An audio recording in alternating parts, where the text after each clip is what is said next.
couple of armchair GMs who have yet to be wrong with any of their Timberwolves takes. Right. It's Flagrant Howls with Phil Mackey and Kyle Theige. Season, schmoff season, Kyle. This is my favorite time of year. Some people ask, like on Purple Daily, like, what do you guys talk about from May through August, or like when it's dead period, or what do you guys talk about when the Wolves season's over between now and league year? That's the beauty of it. Whatever the bleep we want, we can make up trade, scenarios. We can rank things. We can get guests on. It's a blank canvas here on Flagrant Howls, and we actually have a lot to discuss today, even though it's kind of the dead of the offseason for the Timberwolves, while other NBA teams continue their playoff journeys. I mean, I would make an argument that this podcast is built for the months of May through October. We're going to have some fun. Like I said, we'll have some guests on as we kind of build this out for year two. But I think there's a lot of people that listen to this, or just NBA fans in general, that like the game, play it, recreational, have a team or maybe a couple of favorite players. But they really, of today of all days, right? Today is Tuesday, May 16th. Tonight's the NBA lottery. Some franchise is essentially going to get their next LeBron / Tim Duncan. Dude, if the Jazz get Victor, what happens at the Theige household tonight? I've seen a lot of other people in Minnesota media kind of tweeting about that. It would be one thing if the Jazz won the lottery with like the Wolves lottery pick, but that isn't a lottery pick because they made the playoffs. If the Jazz win, I don't think I'm going to be as hurt as maybe others are, because that association is not really, like, the bridge is not there. The Jazz are going to get the 17th pick from the Wolves. The one that would really sting you is like if the Pelicans win it and just add another player, or the Thunder, or like, if an Eastern Conference team wins the lottery, that's great. Just send them to the East, send them to the Wizards, the Pistons, the Hornets. But yeah, if he goes to the West, like the Blazers, the Jazz, and that's like, oh God, the Wolves are going to have to, by the time Wemby's like winning titles, Rudy's going to be living back in France. Like, that would be tough. But the offseason in general, we already have we're a couple days removed. We've had half the coaches in the league have been fired. Dude, like NBA championship coaches are just getting nuked left and right. Nick Nurse, that was a few weeks ago. We can go, Bud, Doc Rivers. We'll get into sort of. I'm gonna throw some questions at you that are gonna make your head explode today, I think. But let's start with Anthony Edwards. All right, So we're gonna get to some of the stuff in the Q&A with the Star Tribune. Just got a few things I'll throw at you on that front, but God, you were texting me last night. Just kind of, we were going through, what are we going to talk about tomorrow? How are we going to organize our thoughts and topics? And you brought up Joel Embiid and his weird end of season press conference, and then Ja Morant, of course, like every 5 minutes he's just going on Instagram with guns, pew pew. All right, I'm Ja Morant. It's like, first of all, if you're Ja Morant's friends, how about we just maybe just some like recorded videos that we can delete if needed before we put them on social. Maybe stop with the Instagram live thing. Let's do some recorded videos. We're all in the car together having fun. We can run them by the PR folks first and make sure that our guy Ja doesn't get in trouble with Adam Silver. But it got me to thinking. I know Anthony Edwards has had a couple issues. He had the gay slur about a year ago on Instagram Live that I did not like, you did not like.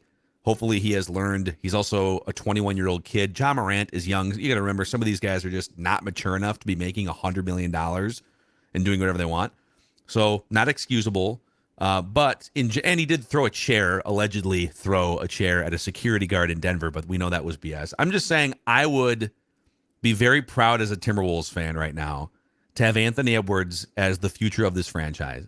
I think I would rather have Anthony Edwards over Ja Morant.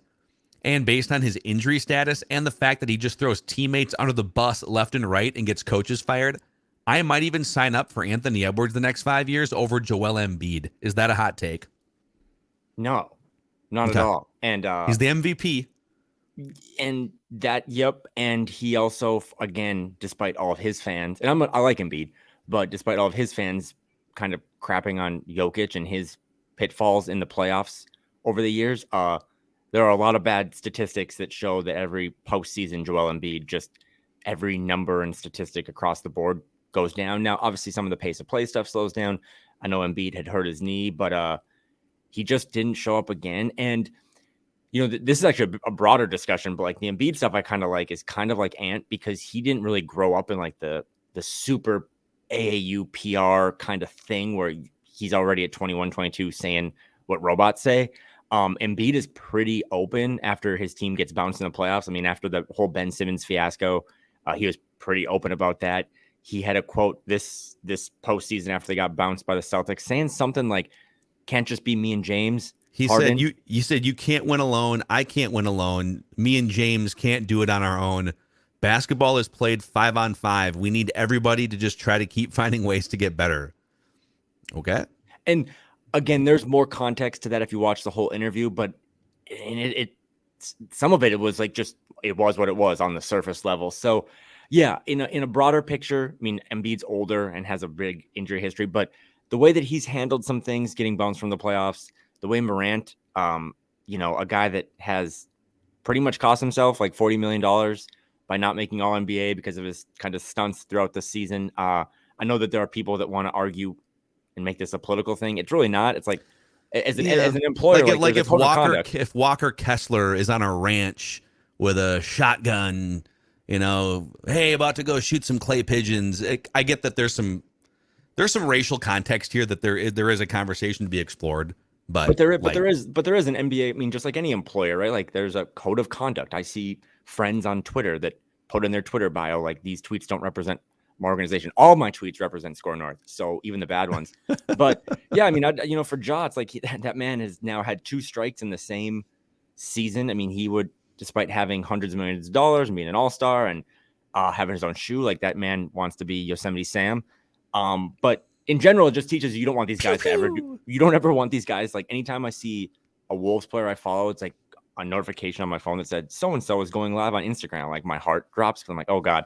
But I think I've just learned more, and there's basketball stuff to this, and there's also just player stuff. I don't know if there's a single NBA player right now before Wemby gets drafted later this summer. I don't think there's a single player I'd rather have on my team for the next 10 years than Anthony Edwards. The way he handles defeat, the way he handles losses. He didn't do an exit interview, which was kind of frustrating and annoying, but then he did kind of follow up by doing this really, really extensive interview with Chris Hine. But he's always saying, like, I need to be better. I need to be better. He's protecting his teammates. He's lifting up his teammates after games where maybe he was the best player, but he shouts out Rudy right away, or shouts out Jaden, or shouts out Carl, or any of the young guys. So I just am really a fan of his. This podcast is a fan of his. And I think his maturity now at 21 is already, I think he's reached like his peak maturity already. He's a 27-year-old, 28-year-old in a 21-year-old's body. So yeah. He mentioned going over to France to hang out with Rudy once Rudy buys him the ticket. So I think that would be good. There's some self-awareness there of like working on that relationship. He mentioned wanting to kind of chase Michael Jordan, which is just very Anthony Edwards. But yeah, I think everything in that interview was really good. And it was just a reminder, when you see some of these other players get bounced and take shots and add drama, it does seem like Ant wants to eliminate the drama as much as possible. And I think that's really valuable in 2023, where this league is just full of drama and rumors and all this stuff. Ant tries to eliminate that stuff, and it's really good from a team building standpoint. All right, I'm going to put you to the test, because we both just kind of, I think every time we talk about Ant, we do get a little out over our skis. Yeah. So we're definitely Anthony Edwards homers on this show. Yep, absolutely. But we both did just say, without really blinking, that we would take for the next 5 years. I'll even say let's just say a 5 to 7 year window. Okay. That we would both take Anthony Edwards over Joel Embiid, who's a 28-year-old MVP. All right, I'm gonna let that sit for a second. Are we sure about that? I don't even think it's close. Embiid's a better player by a long shot now, but we've kind of seen a little bit of a ceiling in the playoffs. There's major injury issues historically there. So if you said 5 to 7 years, dude, I don't know. And I love Embiid. Like, I love watching him play. He is so dominant.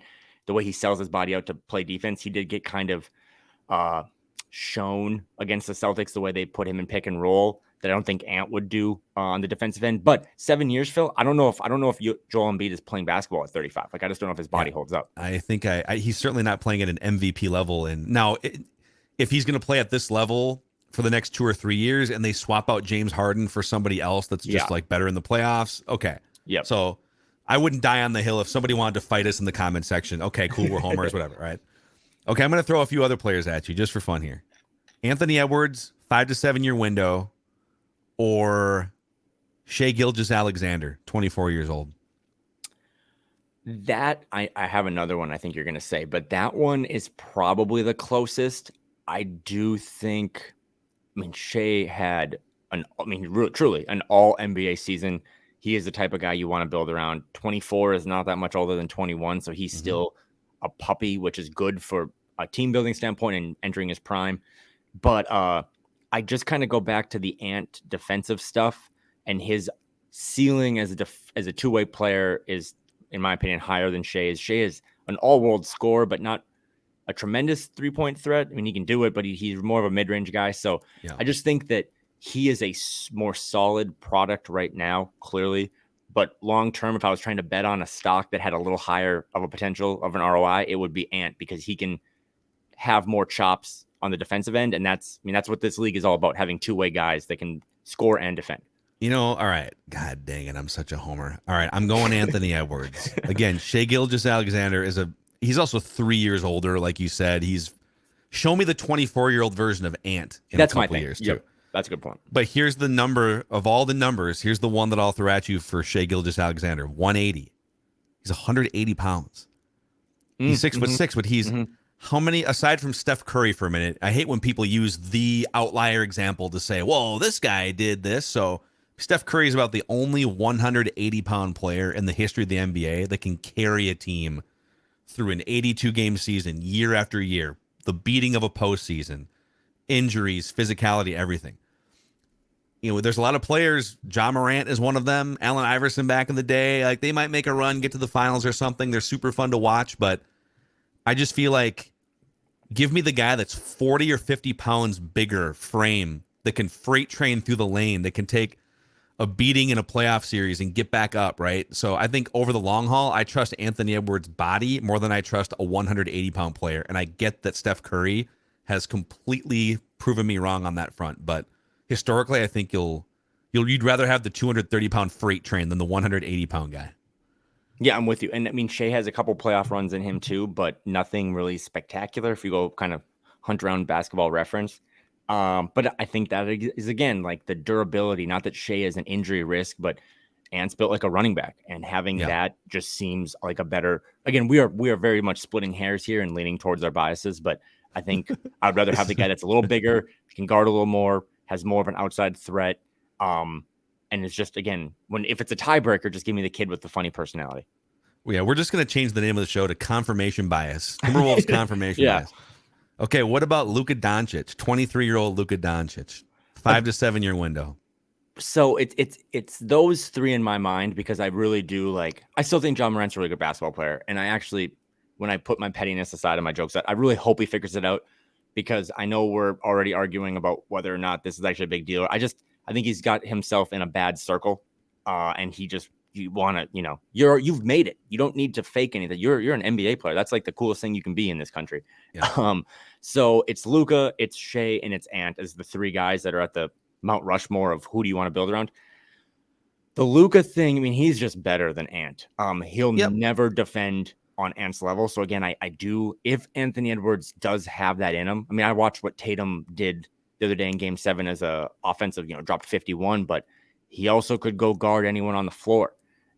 That's what I think Ant's ceiling is over Shai, over Luka. Luka and Ant, I think, both came into the offseason every year kind of out of shape, which isn't great. I think Luka smokes a lot more hookah than Ant, but I think Luka is probably the safer bet because he is otherworldly. But again, if biases aside, I think Ant can give you more in a second round playoff matchup where not only do you need him to go get you 35 in Game 6, Game 7, but you need him to like if you watch that LeBron Game 6 stuff, I was like, I'm going to get you 36, 9 and 9. And I'm also going to defend guys when I need to. I'm going to make sure Steph doesn't get these shots up. So yeah, Luka's the safer bet. Luka's got the better ROI for the short term. But I think what we're kind of doing here in real time is just figuring out that I don't really think is Anthony Edwards. I don't know what his ceiling is. I think it's pretty limitless. And it's all tied into that defensive side because he's going to be better and better and better offensively. But if he can be the the second banana to Jaden on the defensive end, that's a really scary combination.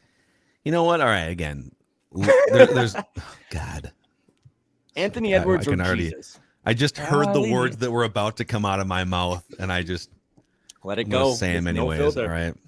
Okay. So Luka is a better player. Luka is a more established player. No one is questioning that right now. This is a conversation about a 5 to 7 year window. We've seen some weird red flags with Luka and Luka teams already. All right. Again, the guy puts up 30, 12, and 9 every single night. So no one's going to question his productivity. But there's a little bit of a Russell Westbrook quality to a guy that just puts up Tasmanian devil numbers. Now, they're different style players. I get Russell Westbrook is a Tasmanian devil who's just energy up and down, bounce for 12 years or whatever. And Luka's more of a methodical, plodding, like old man game. And you're wondering if you just watched him play for 5 minutes, you think, really? Like that guy puts up a 30-point triple-double every single night. You're kind of mesmerized by how he does it. Those Mavericks teams in 5 years are only 20 games over 500 in the regular season with Luka. They've only advanced beyond the first round of the playoffs one time in 5 years. So how does he put up those types of numbers when Jokic puts up numbers like that? The team's success tends to follow. They win 50-plus games. They go further in the playoffs, right?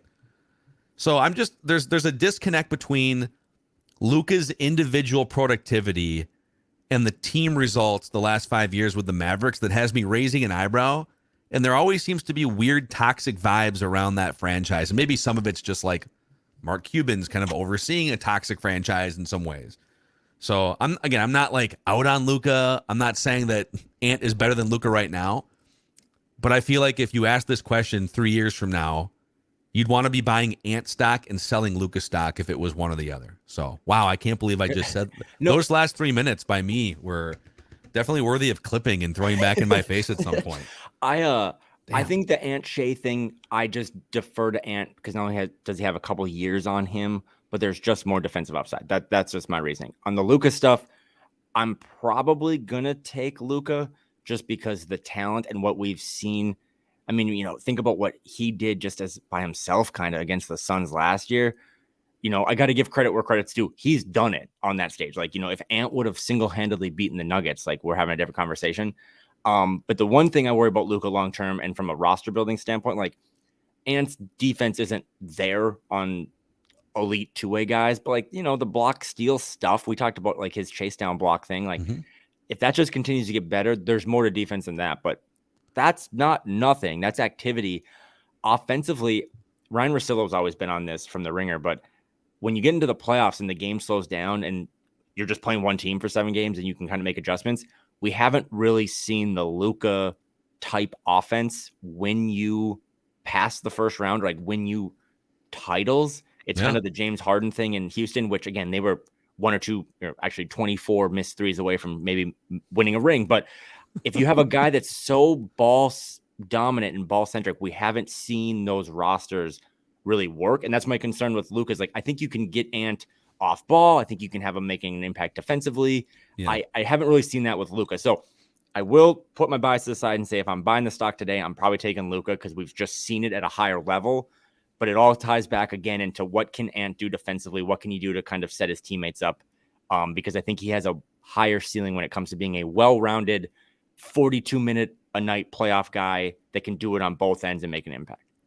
Yeah, I think. But man, did we just really, dude? I just blacked out there. Podcast. I think I blacked out. I don't know what just happened. We should stop this before I throw Jason Tatum into this conversation. Okay, here we go. Okay, this is the Star Tribune Q&A. I'm going to throw out some of these and get your reaction. So, our friend Chris Hine from the Star. It's funny because Chris Hine wrote the article, and one of the featured subjects was Chris Hines, the player development coach of the Timberwolves, who works with Anthony Edwards closely. But so when asked by his player development coach, Chris Hines, what do you want to get out of your career, Ant? Do you want to make money? Do you want to be a pretty good player?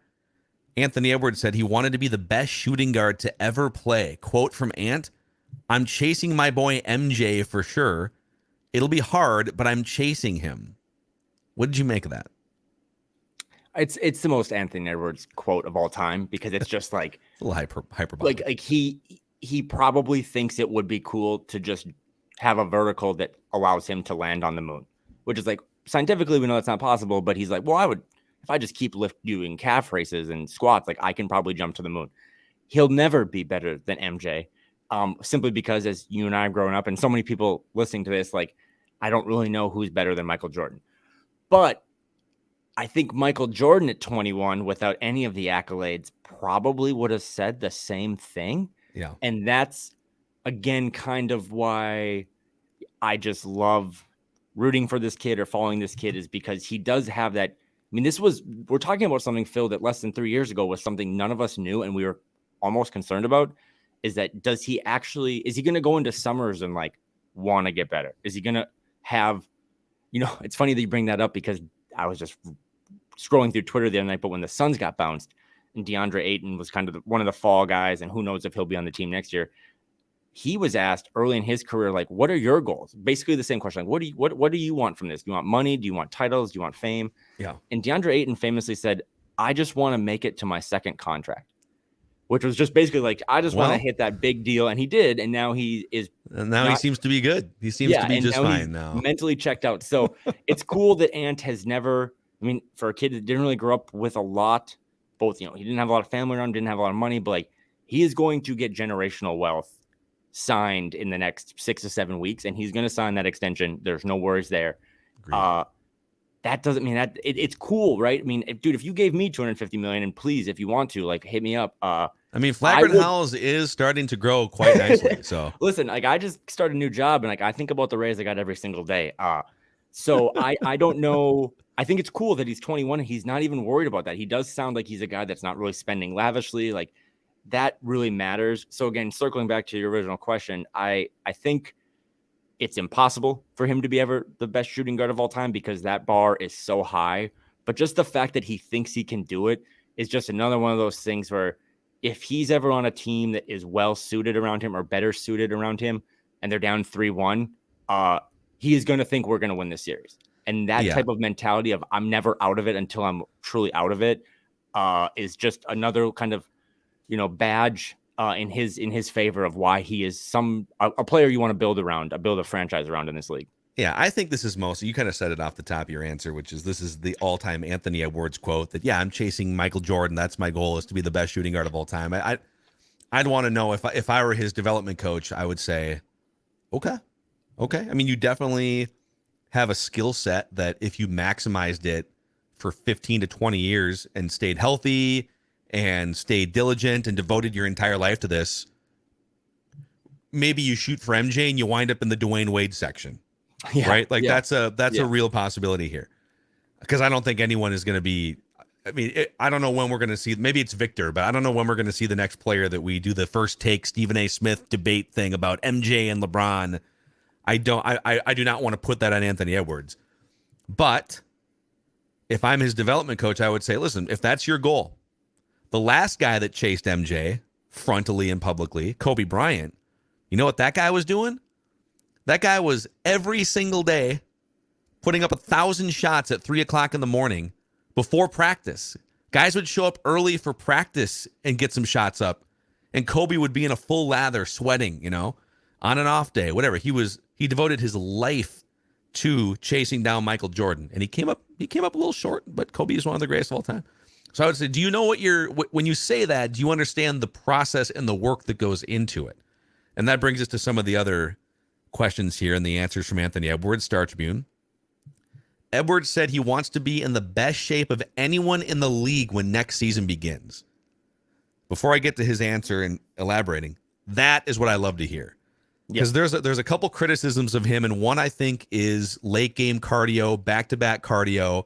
It's not that he's in bad shape, but what separated the Michaels, the Kobes, the Dwayne Wades, the LeBron James, these were 220-pound freight train, or in LeBron's case, 240-pound freight train Energizer bunnies that just out-energied you in the second half. They're all highly skilled. They can all make shots. They can all get to the rim, get to the free throw line. They're all star players, but oftentimes those players just have more gas in the tank in the clutch moments than you do. Yep. Or for the course of 42 minutes if they have to play that long, right? And so Ant said, quote, I want to be in better shape than everybody else in the league. The basketball stuff is going to come. It's like second nature to me. I just want to be in the best shape ever. Imagine if you could take a guy that can shoot 3-pointers at like a 38% clip, who can get to the rim at will, who's adding a mid-range game, who has a body of an NFL tight end or running back. Right. And he has the most energy and gas in the tank of any player on the court. That's unstoppable. That's a big thing that he needs to close the gap on, I think, going into his fourth year. And I think he heard some of the noise or some of the chatter because one of the big storylines coming into last year and last season was that Ant's bigger, right? He's bigger. Like that, like great, right? His arms are big. He's just a bigger guy. But then I was in Vegas for that preseason game. We're in the locker room, and like he wasn't fat by any means, but just like he wasn't as maybe chiseled as you would think. And sometimes, again, it's okay because as you play a 82 game season, you do like lose weight. I think Austin Rivers was talking about that recently. Like you just lose a ton of weight playing so many minutes in the league. So I think he kind of worked himself into shape a little bit more. And you can't get into NBA shape without just playing NBA games. But I would say arguably that was just not a thing. Like he was not in great shape when he came into training camp last year. So for him to acknowledge that now, it's great. His durability and availability over the years so far to play all these games, this isn't a slight at him. It's simply because he's young. I'm not decreasing his work ethic, but if anyone's listening to this, like you were just more flexible and agile and able to play, intramural soccer, then go lift, then go run, then drink 9 beers and do it all over again the same day because you're 21. That's not going to happen as you do get older.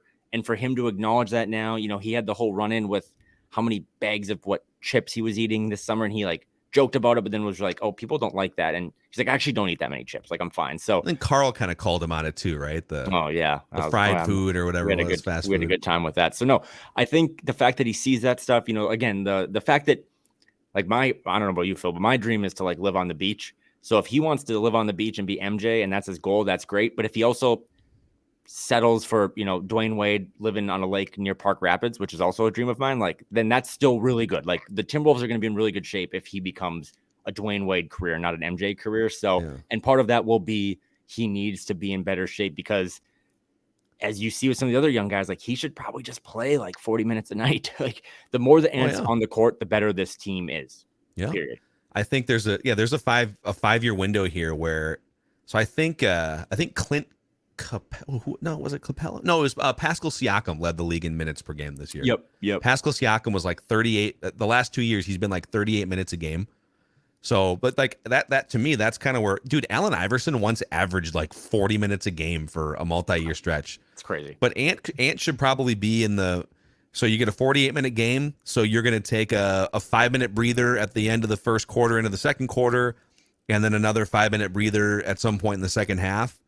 And you're going to play the last 9 minutes of the fourth quarter, and you're going to play 38. Like I could see that being a thing where he averages 36 to 38 minutes for a multi-year stretch. So he said he wants to fine-tune his game for clutch moments. Making the right play is me taking the final shot. That's pretty much my mindset going into next year.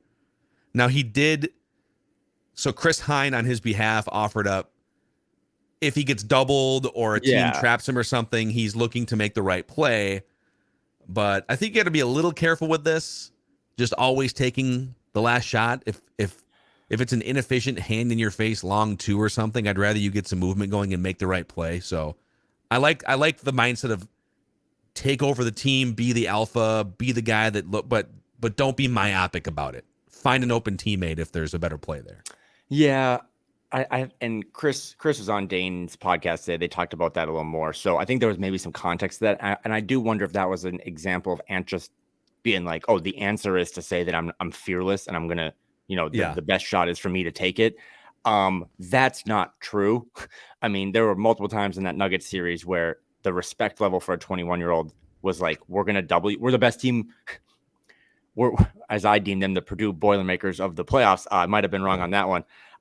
But we're going to double you and make you figure it out. And he doesn't figure that out yet. And that's one of the reasons why, the experiment with the Gobert stuff so far in year one was a failure in the sense that if that's how much you invest in Rudy, he has to be a pillar of this franchise. And there was no real chemistry. They clearly maybe like each other more than we think. The Ant wanted to go to France stuff. I mean, that's just off the top of his head. Yeah, let's throw that out here. That's the last thing I have in the Ant bin. So he wants to spend a lot of time in Minnesota this offseason to work out with Jaden McDaniels, Love that. And some of it's also he wants Jaden McDaniels to play defense on him so he can shoot more contested shots against one of the best defenders in the league. That's cool too. He also said he's planning on heading to France at some point to work with Rudy. Edwards seemed reluctant to pass to Gobert when working with him in the screen and roll game this year. Edwards said that wasn't the case. Quote, "Man, I love Rudy.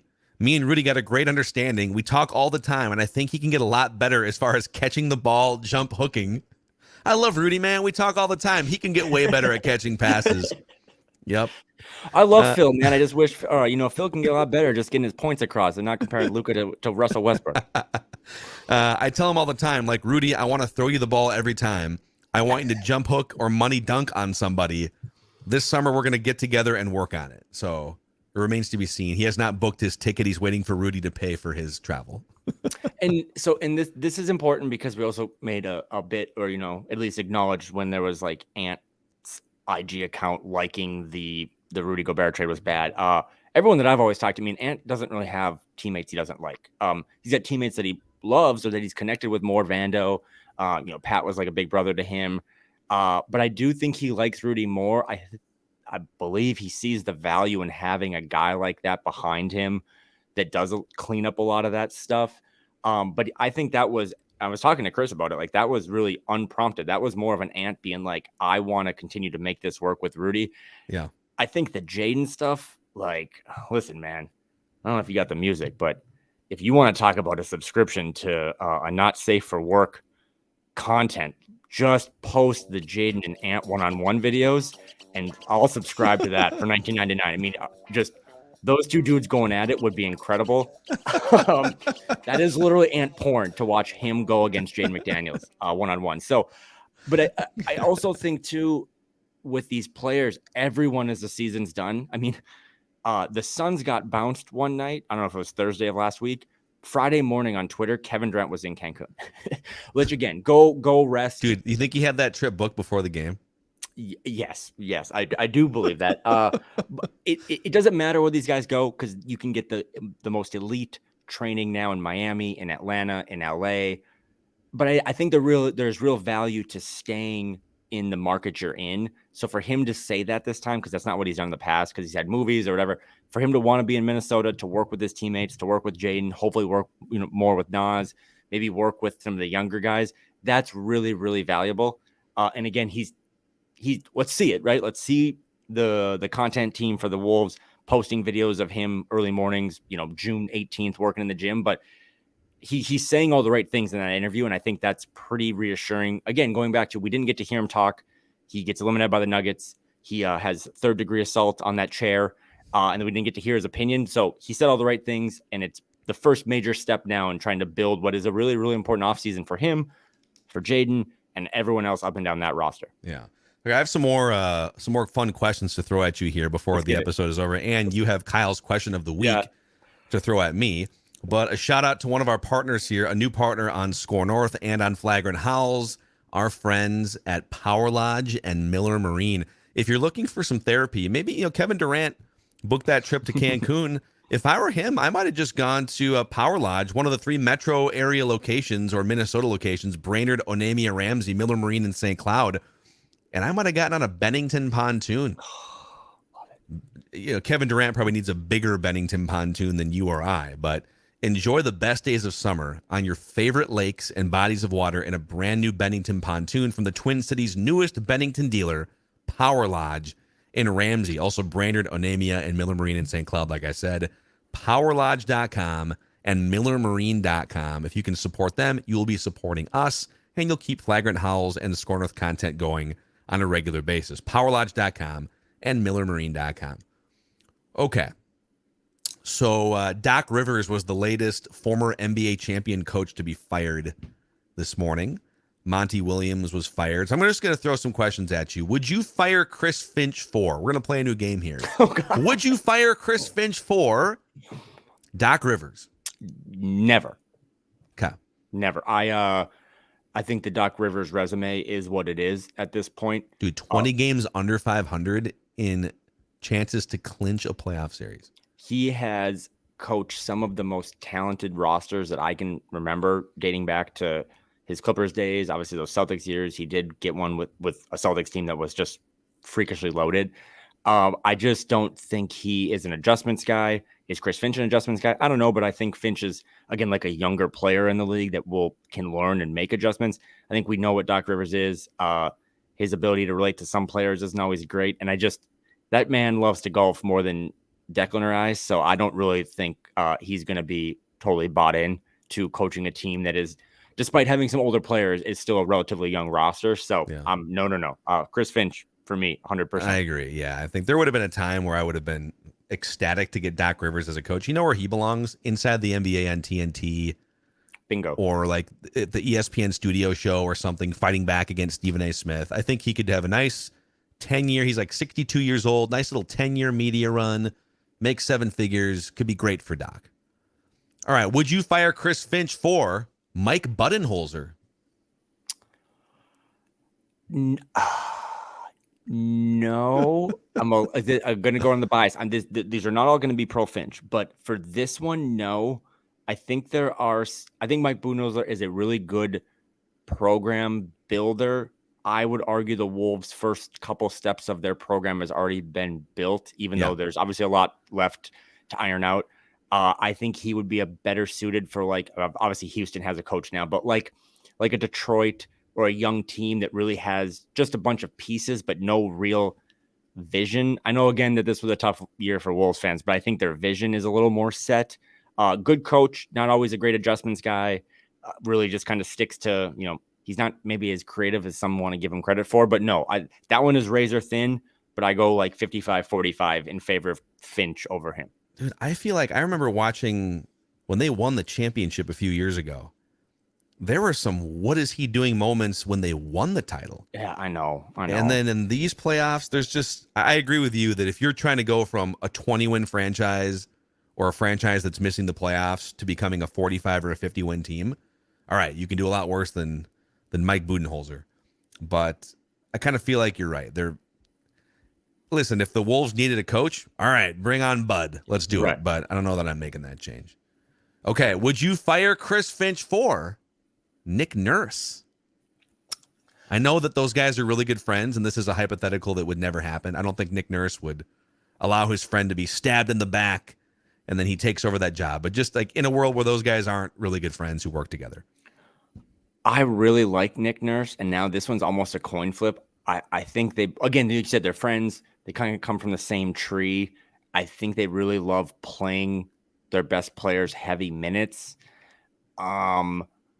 This is going to be, I know where we're going with this, and it's going to open up a conversation in the next one, but I'm just going to go, I was 55-45 Finch over Bud. I'm going to go like 51-49 Finch over Nurse. Wow. Mainly because there have been too many, and it could be the players too, right? It could just be after a while in this league, you just get tuned out of a certain person. Same in the work world. Like you work somewhere for 6 years, you just want a new manager, whatever.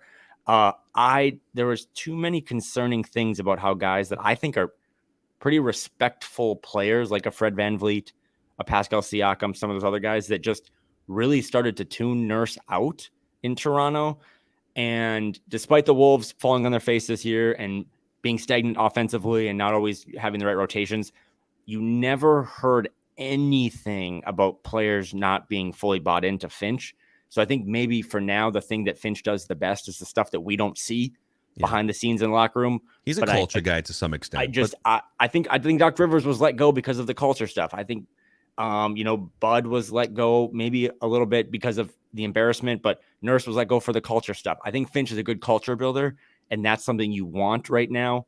And then you want to see him get to the second round and not make adjustments and then, move on from him then. But I'm going to go with Finch over Nurse as well. I would fire Finch for Nurse, although I do think Nurse, he won the NBA championship. He never has to give that back. But obviously, if Kevin Durant doesn't tear his leg in half during that series, it's a different story. But again, they made it to the NBA Finals, and they don't have to give that back. So his stock is probably a little different, if not for a Kevin Durant injury. But I would make that swap. Okay, would you fire Chris Finch for Monty Williams? When you texted me about this, I said no, because there are some aspects of Monty Williams that make me wonder. I don't know.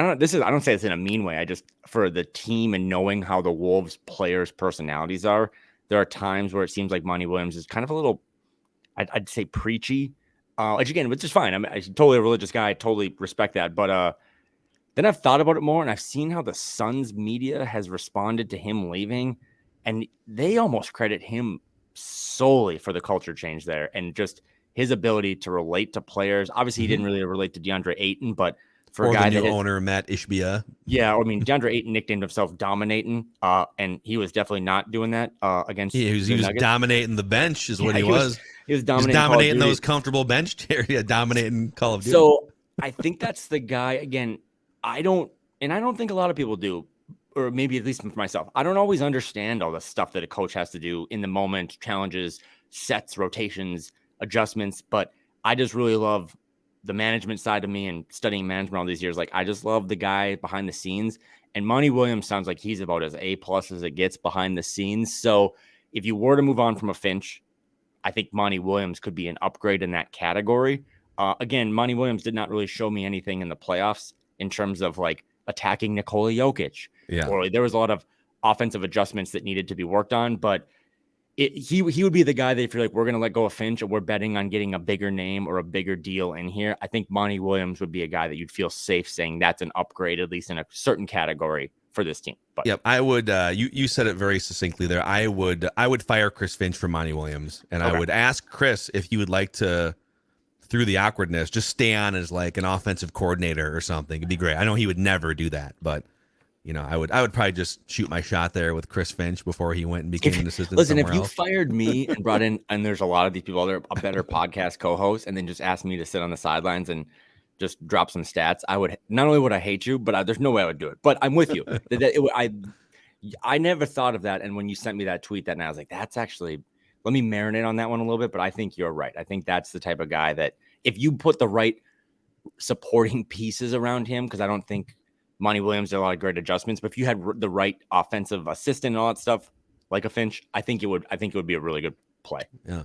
I was going to throw some more Karl Anthony Towns theories by you, but I think we should save that for next week because there are some rumblings bubbling up. Stephen A. Smith went on a rant about the Knicks and brought up Karl Anthony Towns' name and a couple other national talking heads. But I'm going to stockpile some more cat stuff for next week, and we can just do like a big we'll just be like cat rumor central here on Flagrant Howl. So I'm going to throw it to you for Kyle's question of the week here. Yeah, I'm in the middle of a career change, so not a ton of prep for this one, but I ran into an incident last week in San Francisco, so just want to get your opinion on this. It got pretty heated. Are you a fan of like chicken wings? Love me some chicken wings. Yeah. I would put them, we can do this later this summer too, but I would say chicken wings, both bone in and bone out, are probably one of my top 5 favorite foods. Yeah. Are you, gun to your head, you only get one and the other one doesn't exist for the rest of your life, ranch or blue cheese? Ooh. One of them has to be gotten away for the rest of your life. So I'm very 50-50 when they give me the option. I alternate back and forth. So I like both, but so I'm going to give you my wing background here, okay? Yeah. Just a little bit. I don't like super overly saucy wings. I like to control the sauce level myself. Okay. So a dry rub is always preferable. Give me a Cajun dry rub, maybe a salt and pepper dry rub, lemon pepper dry rub, whatever you want. Barbecue rub, dry rub.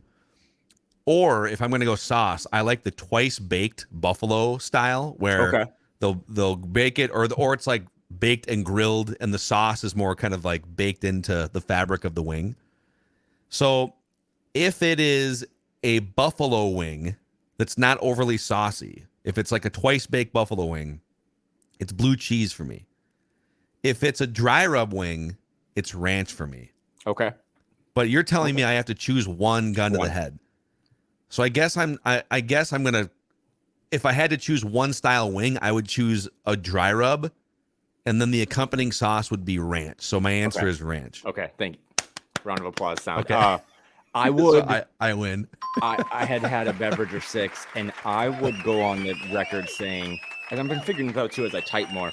I would probably give up a pinky just to make blue cheese not exist. Really? In any context? In any context. The cheese itself, the dipping sauce. What is your discrimination against blue cheese? If I wanted to dip my wings in throw up, I would just do that. Like I would just. So if someone gave you an option, hey, you can have a side of of sort of runny, juicy throw up, liquidy throw up, or blue cheese that you may choose to throw up? I would ask you which one is which, because I don't know.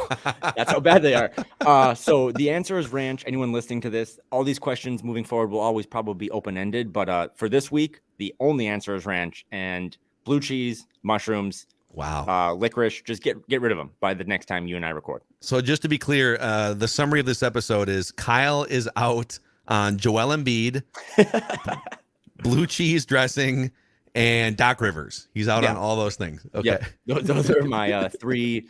Get rid of them all. By the way, if you guys could click the subscribe button and the like button on the SKOR North YouTube channel, you can help us spread the word and the gospel of Flagrant Howls. And you can help us grow this show. Some just amazing Timberwolves fans that have stuck with this show throughout the season, the disappointing ending, and now the hopeful offseason where we're excited to bring you at least weekly. And sometimes we may double up during a week if there's news, or certainly once we get closer to the league year where there's trades and free agency and stuff. And if you could also give us a 5-star rating and a positive review of some kind, maybe you can tell us what your favorite dip is for wings in the Apple review section. You can help us spread the word and chart even higher on the Apple podcast charts. So, all right. Good stuff here today. I think we solved some of the world's problems, and we'll hit you with some Karl Anthony Towns juicy speculation. And we're also going to bring back Phil and Kyle dive into the comments. So if you have fun things for us to read or share on the show, you can always hit us up via the SKOR North app. There's a feedback section, or we scan the YouTube channel comments as well. This is a Timberwolves lifestyle podcast. Flagrant Howls.